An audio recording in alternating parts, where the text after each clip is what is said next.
అజయ్ గారు BSI cardiology అని కూడా మీరు ఇందాక చెప్పడం జరిగింది. దాని గురించి కొంచెం డీటెయిల్‌గా తెలుసుకోవాలని ఉంది. దాని గురించి. బీఎస్సీ కార్డియాలజీ అనేది ఇది 3 ఇయర్స్ కోర్స్ అండి. 1 ఇయర్ ఆఫ్ ఇంటర్న్‌షిప్ ఉంటుంది. ఈ బీఎస్సీ కార్డియాలజీలో వాళ్ళు హార్ట్ రిలేటెడ్ డిసీజెస్ గురించి చదువుతారు.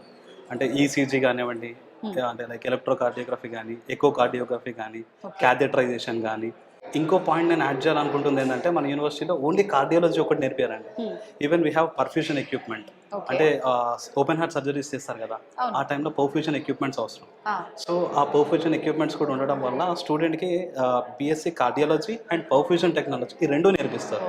అది వాళ్ళకి ఎక్స్ట్రా అడ్వాంటేజ్. చాలా యూనివర్సిటీస్లో ఏంటంటే బీఎస్సీ కార్డియాలజీ సపరేట్గా ఉండడం, పర్ఫ్యూజన్ సపరేట్గా ఉండడం ఇలా ఉండదు.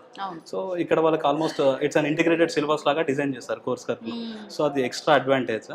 అండ్ ఇంకోటి ఏంటంటే, ఈ కోర్స్ మనం ఎందుకు చదవాలంటే madam, World Health Organization statistics కూడా చూసుకుంటే almost 31% of deaths are almost due to cardiac arrest. Even అది మనం కోవిడ్ తర్వాత కూడా చూస్తే చాలా పెరిగాయి యంగ్ పీపుల్లో కూడా. Young people and even like causes కూడా అన్నోన్ లాగా ఉన్నాయి. అంటే దేని వల్ల వస్తుందో కూడా తెలియట్లేదు. యా, సో దీనికి ఫ్యూచర్లో చాలా డిమాండ్ ఉంటుందండి. అంటే ఈ technicians like cardiac care technicians ఎవరైతే ఉంటారో చాలా డిమాండ్ ఉంటుంది. అండ్ ఖచ్చితంగా మళ్ళీ చెప్తున్నా, అటాచ్డ్ మెడికల్ కాలేజ్ ఉండాలి.